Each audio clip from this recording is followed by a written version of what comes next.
Welcome to Mathematics Creative Students. Myself Vinayak sir and I am your maths mentor.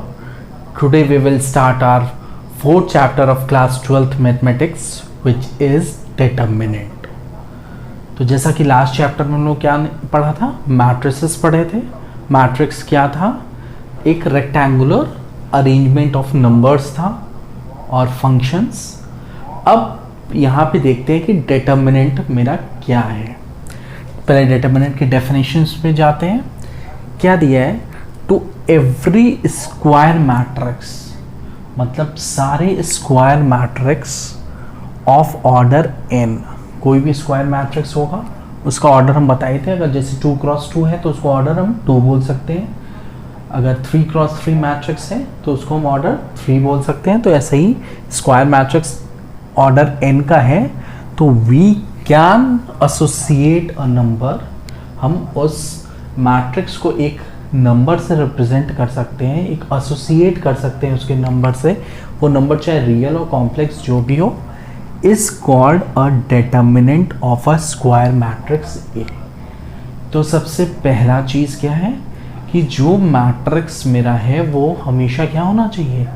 Square matrix होना चाहिए. Square matrix के बाद हम उस मैट्रिक्स का हम एक फिक्स्ड वैल्यू असाइन कर सकते हैं. उसको हम किससे रिप्रेजेंट करते हैं? उसी को हम डिटर्मिनेंट बोलते हैं. यही इस डेफिनेशन में दिया हुआ है. तो मान लो कोई स्क्वायर मैट्रिक्स है ऑफ ऑर्डर n ऑर्डर का कोई स्क्वायर मैट्रिक्स है.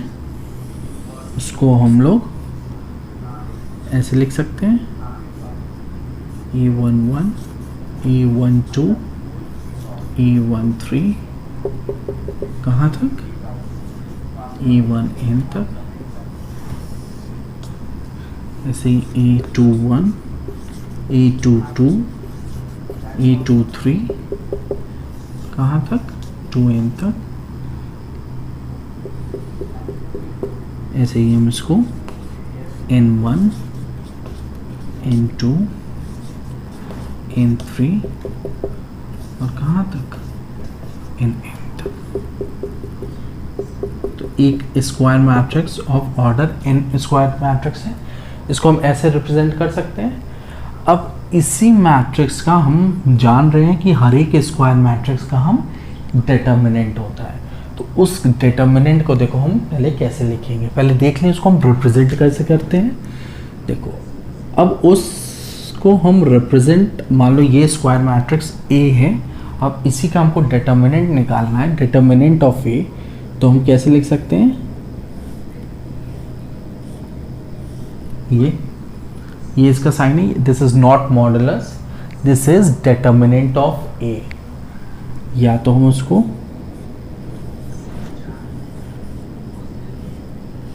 ये लिख सकते हैं, ठीक है.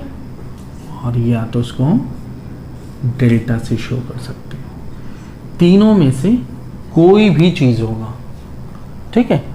तो तीनों इक्वलेंट है. चाहे डिटर्मिनेंट ए को हम ऐसे लिखें, चाहे डिटर्मिनेंट ए को ऐसे, या तो हम डेल्टा से डिफाइन कर दें. तीनों मेरा डिटर्मिनेंट का ही रिप्रेजेंटेशन है. अब इसी को अगर हमको डिटर्मिनेंट के फॉर्म में लिखना है तो अब मेरा 2 लाइन रहेगा, ठीक है. अब इसका हम इसी को लिख रहे हैं इक्वल्स टू डिटर्मिनेंट लिख रहे हैं. तो सारे वैल्यूज इसके अंदर लिख दो. A13 1 है, A21, A22, A23, A2n, फिर AN1, AN2, AN3, ANn. ठीक है. रिप्रेजेंटेशन आ गया कि हम उसको किस चीज़ से रिप्रेजेंट कर रहे हैं. या डिटर्मिनेंट ऐसे लिख दें, या डिटर्मिनेंट इस फॉर्म में या डेल्टा फॉर्म में, कोई एक इसका सिंबल यूज़ कर सकते हैं. और हम अपने स्क्वायर मैट्रिक्स को 2 स्ट्रेट लाइन के अंदर सारे नंबर्स लिख दे रहे हैं, ठीक है. तो पहले ऐसे रिप्रेजेंटेशन रिप्रेजेंट कर दिए। अब हर एक डिटर्मिनेंट का एक कोई वैल्यू होता है, यहाँ पे लिखा है ना एसोसिएट अ नंबर, ठीक है। तो इस डिटर्मिनेंट का एक फिक्स्ड वैल्यू होगा, उस वैल्यू को अभी हम लोग निकालना सीखते हैं। मैट्रिक्स का क्या था, मैट्रिक्स का कभी भी कोई फिक्स्ड वैल्यू नहीं आता था, नंबर्स का अरेंजमेंट था। डिटर्मिनेंट में क्या है, डिटर्मिनेंट में उस डिटर्मिनेंट का एक फिक्स्ड वैल्यू आ जाएगा, यही डिफरेंस है, ठीक है। तो इस मैट्रिक्स जो डिटर्मिनेंट है हमेशा किस पे होगा, हमेशा क्या होगा, स्क्वायर मैट्रिक्स पे ही होगा। अगर कोई भी नॉन स्क्वायर मैट्रिक्स है उसका डिटर्मिनेंट पॉसिबल नहीं होगा। तो सबसे पहला कंडीशन जो है, जो हम लोग डिटर्मिनेंट पे लगा सकते हैं कि वो हमेशा स्क्वायर मैट्रिक्स का ही होगा। और फिर इसको हम या तो ऐसे लिख दें, या डिटर्मिनेंट ए डेट ए, या डेल्टा से डिफ सिंबल यूज कर सकते हैं, और उस मैट्रिक्स को हम इस फॉर्म में ऐसे लिख सकते हैं। दो स्ट्रेट लाइन है तो हम समझ जाएंगे कि ये क्या है, मेरा डिटर्मिनेंट है। अब हम इसका वैल्यू निकालना सीखते हैं कि इसका वैल्यू कैसे निकालते हैं। तो let's move on to, pause the video to note it down. हम लोग सीख गए कि इसको हम रिप्रेजेंट कैसे करते हैं। अब देखो, सबसे पहला है, अब हम लोग यहाँ पे तीन स्क्वायर ऑर्डर पढ़ेंगे, स्क्वायर मैट्रिक्स 1x1 का, 2x2 और 3x3।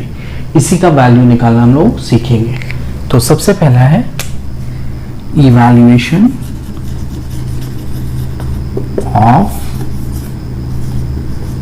ऑर्डर 1। अगर 1 ऑर्डर का कोई मैट्रिक्स है, मान लो उसको रिप्रेजेंट कर रहे हैं A इक्वल्स टू 1 ऑर्डर का है, एक ही एलिमेंट होगा, मान लो वो एलिमेंट A है, तो उसका डिटर्मिनेंट क्या होगा, डिटर्मिनेंट इज इक्वल्स टू, क्योंकि यहाँ पे सिंगल एलिमेंट है तो डिटर्मिनेंट की एक फिक्स्ड वैल्यू हो जाएगी, कितनी, A, ठीक है। जैसे फॉर एग्जाम्पल अगर नहीं समझ में आ रहा होगा इससे, तो मान लो कोई मैट्रिक्स A है और इसके अंदर 4 है, 4 एलिमेंट है, ये 4 एक एलिमेंट है इसका। अगर इसी का हमको डिटर्मिनेंट निकालना हो, अब देख लो ये स्क्वायर मैट्रिक्स है क्योंकि 1x1 है, 1 ऑर्डर का है, ठीक है। m इक्वल्स टू n जहां होगा, number of rows equals to number of columns हो, वो स्क्वायर मैट्रिक्स होता है। तो डिटर्मिनेंट a इक्वल्स टू क्या हो जाएगा मेरा, सीधे 4। तो ये बहुत इजी है, ये ऑर्डर 1 था। अब सेकंड पे चलते हैं, ठीक है। हम वैल्यू ऑफ डिटर्मिनेंट निकाल रहे हैं, लिख दो वैल्यू ऑफ डिटर्मिनेंट और इवैल्यूएशन ऑफ ऑर्डर 1, और यहाँ पे लिख सकते हो value of a determinant of order 1, ये भी लिख सकते हैं। अब है इवैल्यूएशन ऑफ ऑर्डर 2, या value of a determinant of order 2। अब ऑर्डर 2 का अगर मैट्रिक्स है, ऑर्डर 2 का मैट्रिक्स कैसे रहेगा, 2 का ऑर्डर का मीन्स 4 एलिमेंट रहेंगे,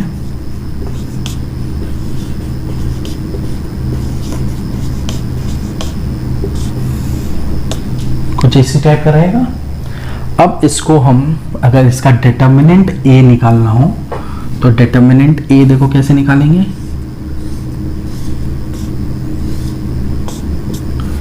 क्या करेंगे, इसमें पहले इस डायगोनल को इनटू करेंगे, ठीक है, राइट वाले डायगोनल को, और फिर माइनस करेंगे और फिर इस वाले डायगोनल को इनटू करेंगे। तो पहले फर्स्ट इसको इनटू किए, फिर माइनस सेकेंड वाला इसको इनटू करें, तो इधर 1 इधर 2 लिख सकते हो। तो ये क्या हो गया, इसकी value A11 into A22 A11 into A22 minus A12 into A21। ये हो गई इस ऑर्डर 2 का वैल्यू निकालना। ठीक है, अगर कोई मैट्रिक्स ऑर्डर दिया है ऑर्डर 2 का, ऑर्डर 2 लिख दो यहाँ पे, तो उसका अगर हमको डिटर्मिनेंट निकालना है तो उसको हम ऐसे निकालेंगे। जैसे फॉर एग्जांपल, जैसे कोई ए मैट्रिक्स है 4 5 6 7, ठीक है। अब इसका हम बोलेंगे find the determinant of square matrix. तो सबसे पहले तो उसको हम फॉर्म में लिख देंगे, डिटर्मिनेंट फॉर्म में 4 5 6 7, क्योंकि देखो बेटा जब तक इस फॉर्म में रहेगा तब तक वो मैट्रिक्स रहेगा, तो इस फॉर्म में उसकी हम वैल्यू नहीं निकाल सकते। हम पहले ही बताएं कि मैट्रिक्स की वैल्यू कभी भी पॉसिबल नहीं होती है। मैट्रिक्स मेरा हमेशा नंबर्स का अरेंजमेंट होता है। वैल्यू किसकी पॉसिबल होती है? डिटर्मिनेंट की वैल्यू पॉसिबल होती है। तो सबसे पहले इस फॉर्म में अगर नहीं दिया है तो इसको चेंज कर लो इस फॉर्म में और फिर उसकी वैल्यू निकालो, ठीक है। तो हम क्या करते हैं, सबसे पहले राइट वाले को, राइट डायगोनल्स को इनटू करते हैं, मींस इसको इनटू करेंगे तो कितना आ जाएगा, 7 4 जा 28, ठीक है। फिर माइनस, फिर इसको इनटू करो, 6 5 जा 30, कितना आ गया, minus of 2। Is it clear? तो ये था ऑर्डर 2 का डिटर्मिनेंट निकालना। ऑर्डर 1 का भी क्लियर हो गया है, ऑर्डर 2 का भी क्लियर हो गया है। एक हम इसी पे तुम लोग को एक ऑर्डर 2 का एग्जाम्पल क्वेश्चन देते हैं जिसको तुम लोग सॉल्व करोगे। a इक्वल्स टू 6 5 5 4, ठीक है। ए मैट्रिक्स है, हम लोग को फाइंड क्या करना है, फाइंड डिटर्मिनेंट ए, ठीक है। इसका आप लोग इस क्वेश्चन का डिटर्मिनेंट निकालोगे और डिटर्मिनेंट निकाल के आप कमेंट सेक्शन पे कमेंट करोगे, ठीक है। फिर हम चेक कर लेंगे कि आपका सही है कि गलत है और ये आपको समझ में आया है कि नहीं आया, ठीक है। थोड़ी डिफिकल्टीज अगर हो रही होगी समझने में तो अभी सारा एग्जाम्पल्स और क्वेश्चंस कराएंगे, पूरा क्लियर हो जाएगा, ठीक है। वैसे हमें नहीं लगता कि ये कोई बहुत तो बड़ी चीज नहीं है, सिंपल सा कैलकुलेशन है, ठीक है। तो ऑर्डर 1 हम लोग ने पढ़ लिया, अब ऑर्डर 2 पढ़ लिया, ठीक है। अब हम लोग चलते हैं ऑर्डर 3 पे। अब थर्ड है evaluation of matrix of order 3, ठीक है। अब चलते हैं हम अपने थर्ड ऑर्डर पे। थर्ड ऑर्डर का मैट्रिक्स कुछ इस टाइप का होगा, A11 A12 A13 A21 A22 A23 A31 A32 और A33। 3 ऑर्डर का ऐसा ही कुछ होगा, ठीक है। 9 एलिमेंट्स रहेंगे सर, हम पोजीशन के साथ ये एक जनरल फॉर्म ले रहे हैं, ठीक है।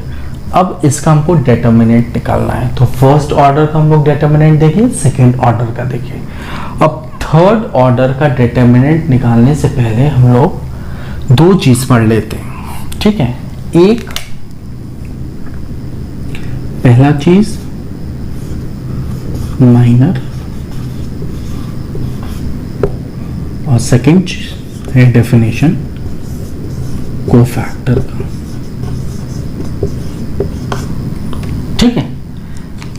अब क्योंकि अभी एनसीईआरटी में तुम लोग का ये माइनर और कोफैक्टर आगे दिया हुआ है, लेकिन हम लोग ऑर्डर 3 पढ़ने से पहले माइनर और कोफैक्टर अभी पढ़ ले कि आगे जाके हम लोग को माइनर और कोफैक्टर में दिक्कत ना हो निकालने में। अब देखते हैं माइनर और कोफैक्टर क्या होता है। स्टार्ट विथ माइनर डिटर्मिनेंट के हम लोग ऑर्डर 3 के जब वैल्यू निकालना है उससे पहले हम लोग माइनर एंड डिटर्मिनेंट में पढ़ लेते हैं माइनर और कोफैक्टर। पहले माइनर पे चलते हैं। इसमें दिया है कि value of a determinant obtained by deleting its ith row and jth column and is denoted by mij। ठीक है, माइनर को हम कैपिटल M से डिनोट करते हैं और जिसका माइनर निकालना हो वो mij से डिनोट होगा। और जो हम डिलीट कैसे करेंगे, अगर हम mij निकालें तो ith रो को डिलीट कर देंगे और jth कॉलम को डिलीट करके जो वैल्यू आएगी वो वैल्यू हम वही उसका माइनर होगा। जैसे एग्जांपल हम लोग देख लेते हैं। जैसे ये मैट्रिक्स है, अब इस मैट्रिक्स को सबसे पहले हम डिटर्मिनेंट में चेंज करते हैं। डिटर्मिनेंट है ये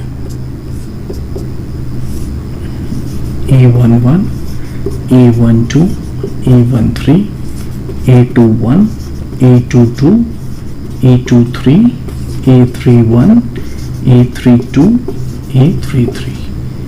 ठीक है, अब इसका हमको माइनर निकालना है। तो माइनर निकालने के लिए सारे एलिमेंट्स का माइनर होता है। ठीक है, सारे एलिमेंट्स का माइनर है। अब हम लोग निकाल रहे हैं अपना किसका माइनर, M11 का, मतलब इस एलिमेंट का हम माइनर निकाल रहे हैं। तो अब मेरा डेफिनेशन के उससे क्या जा रहा है कि हम M11 निकाल रहे हैं। तो कह रहा है कि जो भी हम माइनर निकाल रहे हैं, देखो पहला वाला रिप्रेजेंट क्या करता है, रो को, और दूसरा वाला कॉलम को, ये हम लोग पढ़े। तो जो पहला वाला है वो रो डिलीट कर दो। अगर A11 निकाल रहे हैं तो हम क्या डिलीट करते हैं, पहला रो डिलीट कर दें। ठीक है, और फिर क्या है, 1, दूसरा भी 1 है, पहला कॉलम डिलीट कर दे। तो पहला रो और पहला कॉलम जो डिलीट करने पे जो चीज बच रहा है उसको हम लोग लिख लें पहले। तो क्या लिखे, देख लो, पहला रो और पहला कॉलम डिलीट किए तो क्या क्या बचा, A22, A23, A32 और A33, ये बचा। ठीक है, और दो ऑर्डर का डिटर्मिनेंट निकालना तो अभी हम लोग सीखे हैं। ठीक है, तो वो कैसे कर देंगे, फिर इसको वैल्यू निकालो इसका इनटू करके। जैसे हम लोग लास्ट वाले 2 ऑर्डर वाले डिटर्मिनेंट को हम उसका वैल्यू निकाले, तो A22 इंटू A33 माइनस इन दोनों को इनटू कर दो, A23 इंटू A32, ये माइनर M11 हो गया है। ऐसे ही कितना माइनर निकाले, M12 निकल जाएगा। M12 भी देख लें। चलो क्या कह रहा है, M12 निकाल लें। तो कौन सा हम रो डिलीट करें, पहला रो। तो पहला रो डिलीट कर दो। ठीक है, उसको हाइड कर लो। अच्छा, और कॉलम कौन सा डिलीट करें, सेकंड कॉलम। जो भी माइनर निकालना है उसी का हम क्या करें, जो माइनर निकालना है उसका रो और कॉलम वही वाला डिलीट कर दें जिसका हमको माइनर निकालना है। तो 1 हम रो, फर्स्ट वाला रो डिलीट कर दिए क्योंकि M1 निकालना है, तो 1 वाला हटा दिए, और सेकंड कॉलम, तो सेकंड कॉलम हटा दिए, सेकंड कॉलम और फर्स्ट रो हटा दिए। तो कौन कौन सा बचा, A21, A23, A31, A33। इसको लिख लो, क्या हो गया, A21 बच रहा है, फिर A23, फिर A31 और A33। ठीक है, यही हो गया। ठीक है, जब हम सेकंड कॉलम और फर्स्ट रो डिलीट करेंगे तो यही 4 एलिमेंट्स बचेंगे, और इसकी भी हम वैल्यू निकाल लेंगे, A21 इंटू A33, क्योंकि 2 ऑर्डर का डिटर्मिनेंट की वैल्यू हम लोग निकालना जान रहे हैं पहले से, A23 इंटू A31। तो M12 निकल गया। ऐसे क्या क्या हो जाएगा, M13 हो जाएगा। ठीक है, जो तुम लोग करोगे फिर M21, M22, M23, फिर M31, M32 और M33। ठीक है, इतने सारे माइनर्स हो जाएंगे। और ये माइनर्स कैसे निकलेंगे ये पता है तुम लोग को? ठीक है, तो 1 2 3 4 5 6 7 माइनर्स और निकालने, और 2 माइनर्स हमने निकाल दिए थे। ठीक है, इसमें क्या पहला रो और तीसरा कॉलम डिलीट कर देंगे, जो बचेगा वो 4 एलिमेंट्स बचेंगे, चारों की वैल्यू निकाल दोगे।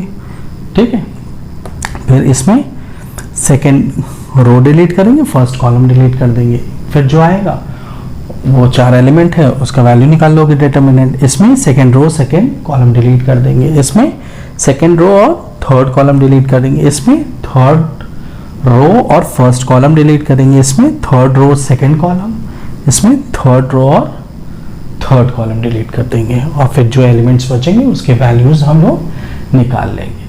तो यहां से मेरा माइनर समझ में आ गया हम लोग को। ठीक है, कोई दिक्कत नहीं है इसमें। अब हम लोग कोफैक्टर समझते हैं। कोफैक्टर के लिए ये हम लोग अपना pause the video to note it down.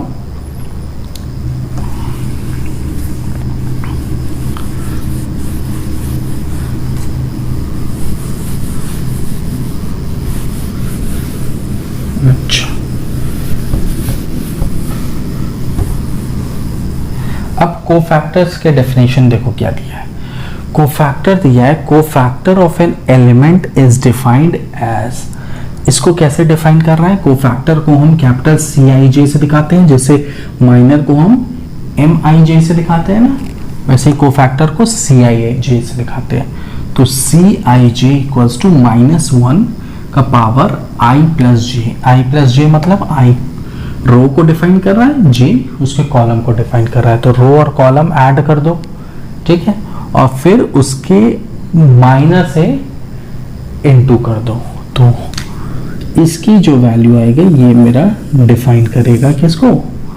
Cofactor को। ये भी हम एग्जांपल से ले लेते हैं। अब इसमें भी देखो हर एक एलिमेंट का कोफैक्टर अलग अलग होगा। जैसे हम C11 का बात करें, अब C11 का देख लो क्या कह रहा है, -1 का पावर I प्लस J। तो यहाँ पे क्या हो जाएगा, -1 का power I plus J। I plus J क्या है, यहाँ पे I भी 1 है, J भी 1 है, तो 1 प्लस 1, ठीक है। और माइनर IJ मतलब जो यहाँ पे कोफैक्टर होगा वही उसी का माइनर निकलेगा। तो यहाँ पे 1 1 था, तो माइनर M11, ठीक है। तो माइनर हम निकाल सकते हैं क्योंकि हम लोग सीख गए माइनर निकालना। तो ये हो जाएगा -1 का पावर 2, ये क्या होगा, ये पॉजिटिव ही हो जाएगा। और माइनर M11 निकालना सीखे थे, M11 मतलब फर्स्ट रो और फर्स्ट कॉलम डिलीट कर दें। क्या बचा यहाँ पे, A22, A23, A32, A33, तो ये पॉजिटिव ही हुआ और इसकी वैल्यू हम लोग निकाल सकते हैं। तो A22 into A33 minus A23 into A32, clear हो गया, ठीक है। ये हो गया मेरा कोफैक्टर। कोफैक्टर कौन सा, C11।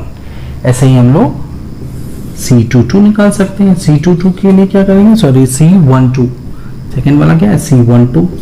C12 के लिए क्या करेंगे, -1 का power 1 plus 2, I plus J है ना, तो 1 प्लस 2 हो जाएगा।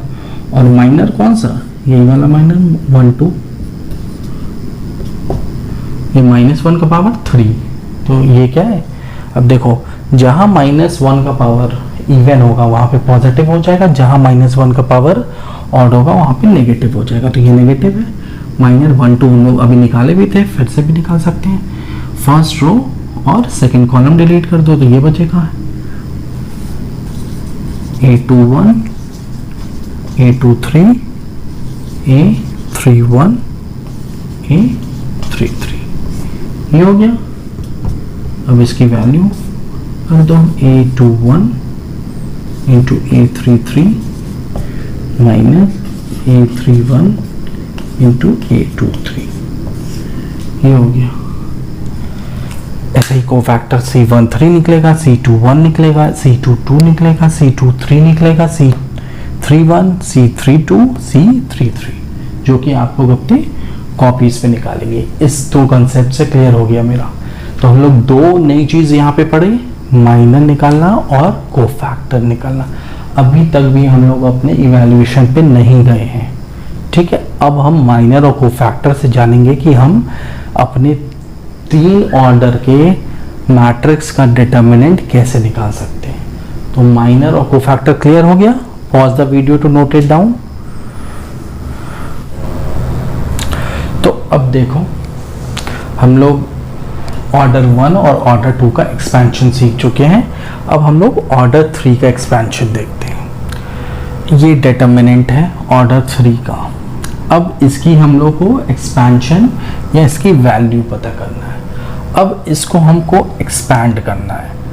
तो अब तीसरे ऑर्डर में देखो हम लोग क्या करते हैं, या तो किसी एक पर्टिकुलर रो से या किसी एक पर्टिकुलर कॉलम से हम अपना डिटर्मिनेंट एक्सपेंशन करते हैं, एक्सपैंड करते हैं, ठीक है। या तो हम किसी एक रो से, चाहे वो रो 1 हो, चाहे रो 2 हो, चाहे रो 3 हो, या किसी एक कॉलम से, कॉलम 1, कॉलम 2, कॉलम 3, किसी एक रो या किसी एक कॉलम से हम अपना क्या करते हैं, डिटर्मिनेंट को एक्सपैंड करते हैं। उसी एक्सपेंशन से जो वैल्यू आएगी उसी को हम अपना वैल्यू ऑफ द डिटर्मिनेंट बोलेंगे ऑर्डर 3 का। देखते हैं क्या। अगर हम लोग अब इसमें देख लो,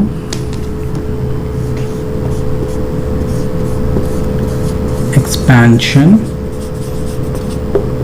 ऑफ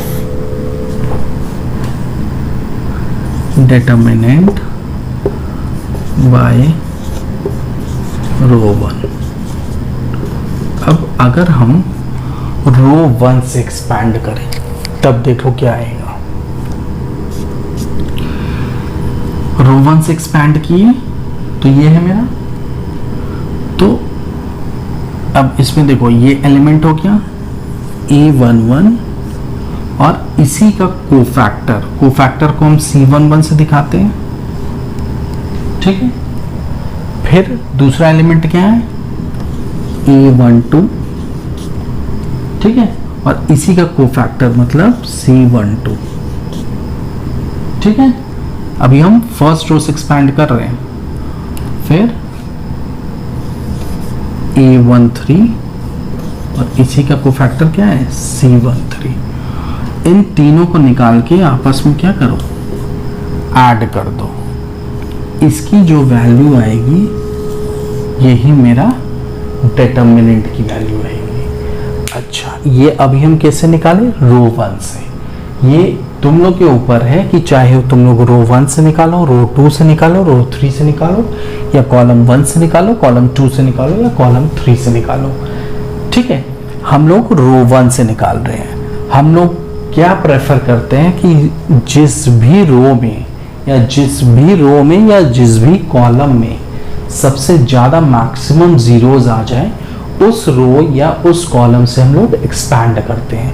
अगर मान लो रो 1 में मेरा ज़ीरो आ जाए, एक ज़ीरो या 2 एलिमेंट ज़ीरो हो जाए, तो हम रो 1 से एक्सपैंड करेंगे। तो अगर हम लोग का कोई भी रो 1, जैसे मान लो एग्जाम्पल डिटर्मिनेंट है 1 2, जैसे मान लो 1 0 2 9 8 4 0 0 5। अच्छा, अब ये डिटर्मिनेंट है और हमको बोलना है कि आप इसकी वैल्यू बताइए, ठीक है। तो अब हमें ये देखने में आ रहा है कि देखो रो 1 से अगर हम एक्सपैंड कर रहे हैं तो एक ज़ीरो मिल रहा है। अगर हम इसी को रो 3 से एक्सपैंड कर दे रहे हैं तो हमें 2 ज़ीरो मिल जा रहा है। तो मीन्स हम किससे एक्सपैंड करें इसको, ज़्यादा बेनिफिशियल क्या होगा या कम टाइम टेकिंग क्या होगा, ये रो 3 वाला होगा। तो रो 1 से हम लोग सीखे, ऐसे ही रो 3 से होगा। रो 3 में भी क्या होगा, देख लो, रो 3 में अगर हम लोग करना चाहें तो रो 1 वाला था, हम लोग रो 2 रो 3 सब देख लेते, ठीक है। तो ये एग्जाम्पल था इसका कि अगर हम लोग क्या बेनिफिशियल रहेगा, क्यों हम, अच्छा ये बात भी बता दे रहे हैं कि चाहे हम रो 1 से निकालें, चाहे रो 2, चाहे रो 3 से, चाहे कॉलम 1, चाहे कॉलम 2, चाहे कॉलम 3 से, value of the determinant is same for all. मतलब किसी भी हम रो से एक्सपैंड करें या किसी भी कॉलम से एक्सपैंड करें, डिटर्मिनेंट की वैल्यू हमेशा सेम रहेगी, कोई दिक्कत नहीं होगा, मतलब वैल्यू चेंज नहीं होगा। चाहे हम रो 1 से निकाल रहे हैं, अगर मेरा मन करे हम रो 2 से ही निकाल सकते हैं, तो वैल्यूज मेरे चेंज नहीं होगी क्योंकि फिक्स्ड वैल्यू होगा डिटर्मिनेंट का। तो ये भी समझ जाना। अच्छा, हम लोग रो 2 का देख लेते हैं। रो 2 में क्या है, ये एलिमेंट्स, तो अब एक्सपेंशन ऑफ डिटर्मिनेंट बाय रो 2। रो 2 में देख लो, रो 2 में क्या है, A21 A21 और इनटू उसका कोफैक्टर प्लस A22 उसका कोफैक्टर प्लस A23 उसका कोफैक्टर, ठीक है। चाहे हम इससे निकाल ले, चाहे इससे निकाल ले, रो 2 हो गया। चाहे तो हम रो 3 से निकाल सकते हैं, expansion of determinant bye row 3।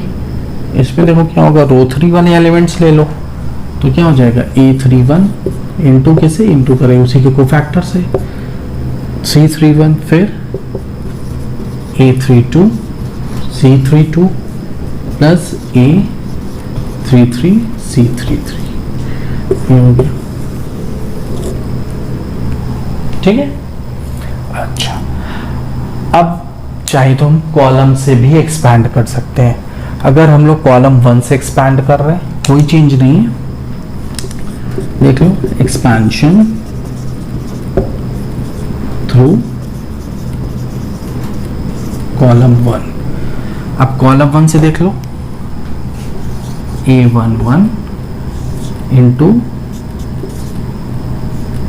Cofactor C11 plus फिर क्या है, A21 into C21 plus A31 into C31। ये हो गया मेरा कॉलम C1 से। Is there any problem? तो ये क्लियर हो गया, किसी भी एक रो से या किसी भी एक कॉलम से हम लोग एक्सपैंड कर सकते हैं। और कोफैक्टर का और माइनर का यूज तुम लोग जान लो। ये कोफैक्टर कैसे निकालेंगे, इसी कोफैक्टर को अगर हम देखो A11 तो कोई नंबर नहीं आ रहेगा, वो डायरेक्ट इनटू कर देंगे। कोफैक्टर को क्या करेंगे, -1 का पावर i प्लस जे है तो क्या हो जाएगा, 1 + 1 2 हो जाएगा। और उसका माइनर निकाल देंगे, माइनर निकालना भी आता है हमको, ठीक है। जो माइनर बोला जैसे 1 1 है तो फर्स्ट रो और फर्स्ट कॉलम डिलीट कर दो, जो एलिमेंट्स बच रहे उसके वैल्यूज हम लोग निकाल लें, ठीक है। तो ये expansion along expansion of a determinant of order 3 था। इसे भी हम एक एग्जाम्पल से देख लेते हैं, इवैल्यूएट करना है, ठीक है। मीन्स इसकी वैल्यू निकालनी है। अच्छा, अब देख लो इसकी वैल्यूज हम लोग कहाँ से कैसे निकालें, कौन सा रो या कौन सा कॉलम हम एक्सपैंड कर दें कि वैल्यूज मेरी तुरंत निकल आए। अब ये हम तुम लोग को बोले हैं कि पहले हम जीरोस चेक करें कि किसी में जीरोस है। अब देख लो, अगर रो पे जाएं तो सेकेंड रो और थर्ड रो में एक एक जीरो पड़ रहा है, लेकिन अगर हम कॉलम वाइज जाएं तो कॉलम 1 कॉलम 2 में तो एक भी नहीं है, कॉलम 3 में 2 जीरोस मिल रहे हैं। तो मैक्सिमम जीरोस जिसमें है हम उसी में जाते हैं। अगर बाई चांस हमें कोई जीरो नहीं मिला तो हम किसी भी रो और किसी भी कॉलम से एक्सपैंड कर सकते हैं, कोई प्रॉब्लम नहीं है, ठीक है। तो क्योंकि हम लोग को यहाँ पे जीरो थर्ड कॉलम से मिला है तो एक्सपैंडिंग अलॉन्ग कॉलम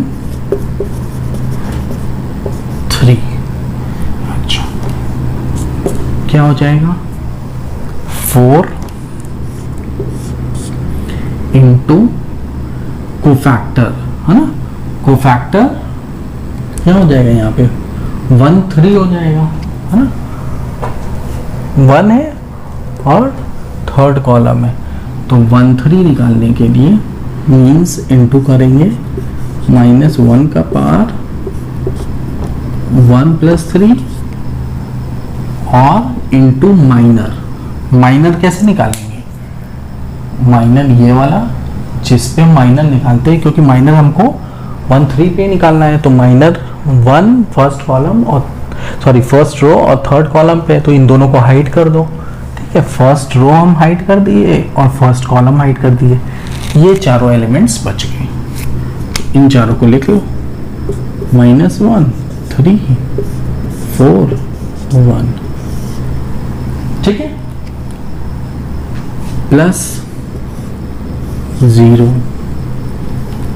और फिर कोफैक्टर ये कौन सा है 2 3 है, तो माइनस इंटू 2 3 मतलब 2 + 3 ये हो गया और इंटू ये -2 3, तो देखो सेकेंड रो और थर्ड कॉलम हाइड कर दो, तो जब सेकेंड रो और थर्ड कॉलम हाइड करोगे तो 1 2 4 1 बचेगा मेरा, तो इसको लिख दो 1 2 4 1, ये क्लियर हो गया।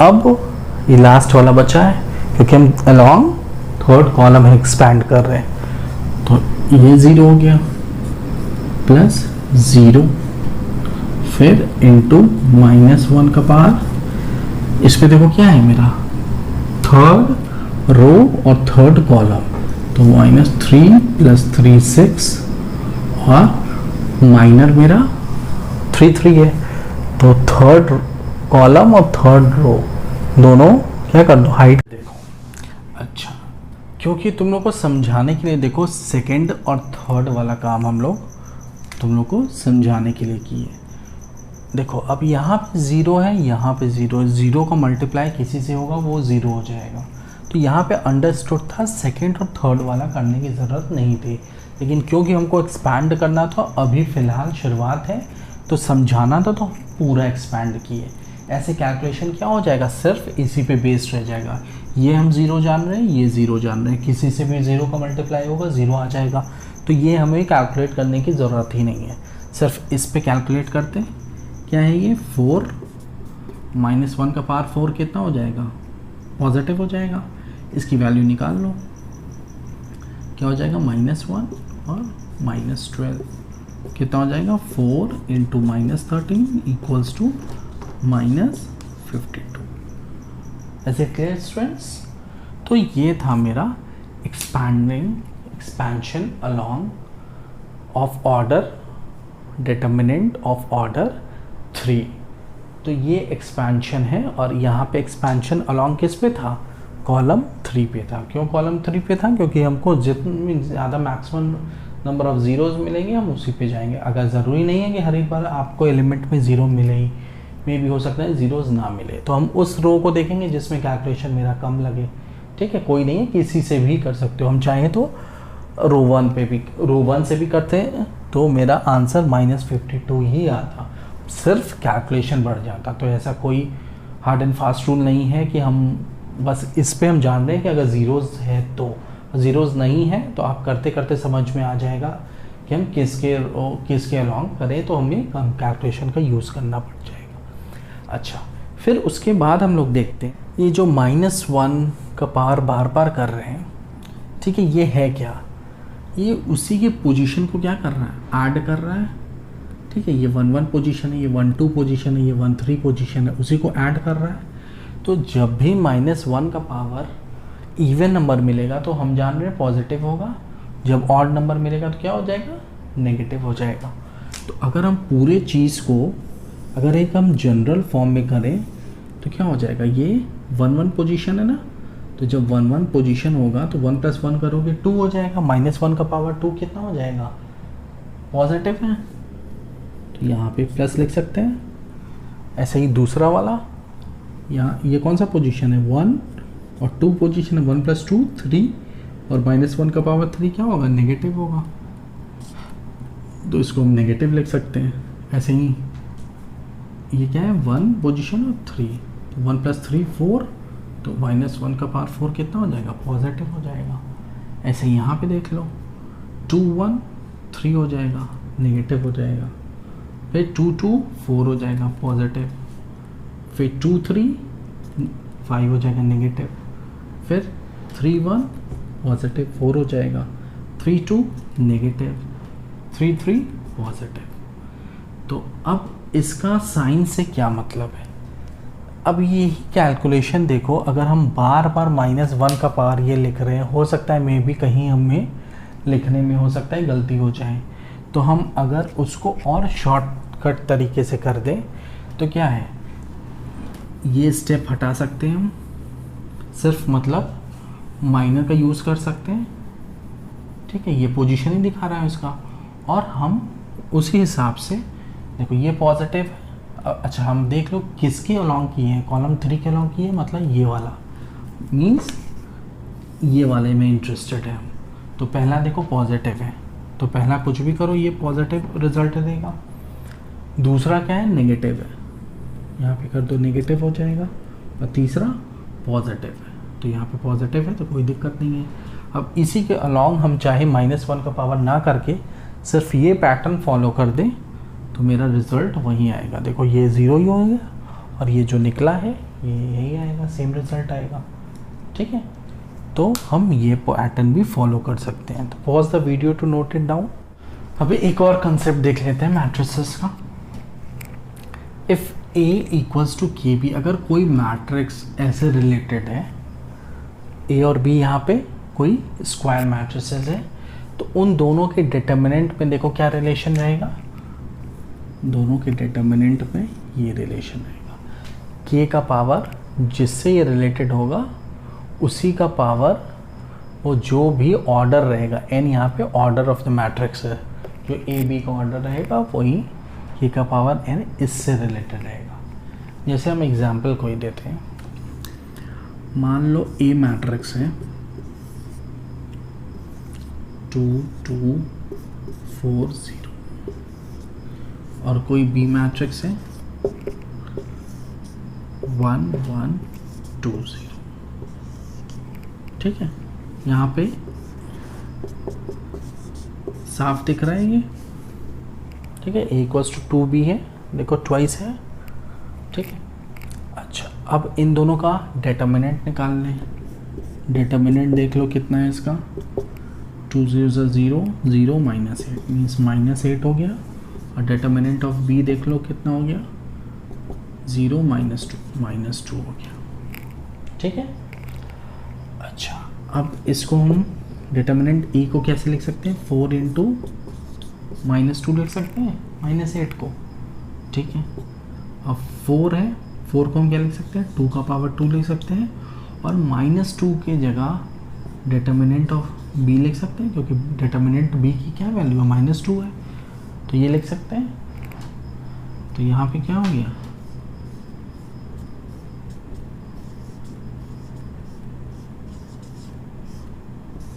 ये रिलेशन आ गया, और ये 2 क्या है मेरा ऑर्डर है। देख लो दोनों मैट्रिक्स का ऑर्डर क्या था 2 है, ये ऑर्डर हो गया, और ये K है मीन्स कितना टाइम्स था, यहाँ पे दोनों 2 था, तो उससे कन्फ्यूजन ना हो। यहाँ पे n क्या है मेरा ऑर्डर है, और K मेरा K टाइम्स है। अगर यहाँ पे 3 टाइम्स होता तो यहाँ 3 का पावर समथिंग रहता, तो ये इससे रिलेटेड है। अगर कोई मैट्रिक्स का रिलेशन ये है तो उसके डिटर्मिनेंट का रिलेशन ये होगा, ठीक है। ये जनरल फॉर्म है। Is it clear students? तो ये था मैट्रिक्स का 4.1 एक्सरसाइज का इंट्रो पार्ट, ठीक है। तो अब हम लोग 4.1 एक्सरसाइज एकदम विदाउट एनी प्रॉब्लम सॉल्व कर सकते हैं, ठीक है। हम लोग क्या क्या पढ़े कि डिटर्मिनेंट क्या है, ठीक है। डिटर्मिनेंट देखें, स्क्वायर मैट्रिक्स का एक वैल्यू आती है, ऑर्डर 1 का देखें, ऑर्डर 2 का देखें, ऑर्डर 3 का देखें, ऑर्डर 3 के मैट्रिक्स में हम लोग ऑर्डर 3 के डिटर्मिनेंट में माइनर और कोफैक्टर दोनों पढ़े, फिर उसको हम एक्सपैंड करना सीखे, ठीक है। और फिर एट लास्ट हम लोग ये अपना एक ऑब्जर्वेशंस पढ़े हैं कि अगर कोई दो मैट्रिक्स आपस में ऐसे रिलेटेड है तो उन दोनों के डिटर्मिनेंट के बीच में क्या रिलेशन होगा, वो ये है। Is it clear, students? So thank you and have a nice day.